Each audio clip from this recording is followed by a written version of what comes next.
لبيك اللهم لبيك.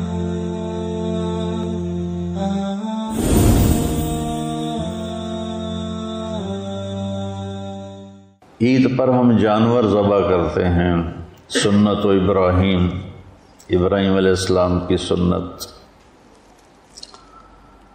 تو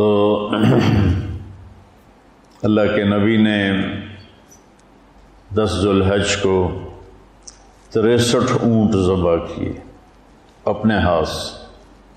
100 اونٹ تھے، حضرت علی علیہ السلام لائے تھے یمن سے، اور اللہ کے نبی لائے تھے مدینے سے، تو وہ مل کر 100 تھے۔ تو 100 اونٹ تھے تو ان میں 5 اونٹوں کو ایک طرف کھڑا کیا جاتا، پھر اس میں سے ایک کو آپ کے سامنے کھڑا کر کے آپ وہ یہاں برچھا مارتے ہیں تو خون سارا بہہ جاتا ہے، وہ گر جاتا ہے۔ تو زمین آسمان اور انسانوں نے عجب تماشا دیکھا کہ اونٹوں میں لڑائی ہو رہی تھی کہ میں پہلے ذبح ہو جاؤں، ایک دوسرے کو نا وہ چکیاں کاٹ رہے تھے کہ میں آگے نکل جاؤں، میں آگے نکل جاؤں۔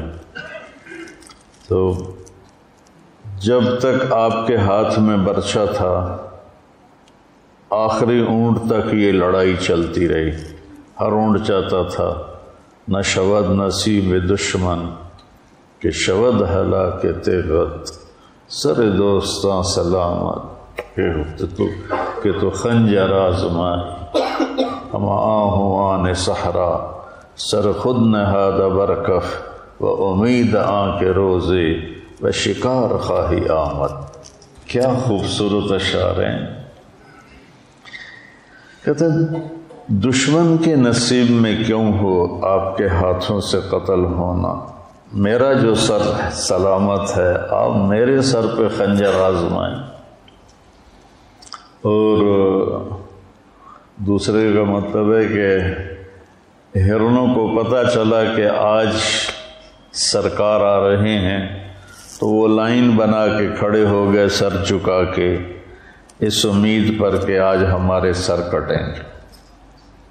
تو اونٹوں نے یہ 2 شعر ثابت کر کے دکھائے، لوٹ رہے تھے۔ اس کے بعد 63 کے بعد آپ نے برچھا پھینک دیا۔ باقی حضرت علی رضی اللہ تعالیٰ عنہ نے ذبح کیے تو پھر کوئی لڑائی نہیں تھی، پھر وہ آرام سے جس کو لے کر آتے تھے وہ آ جاتا تھا۔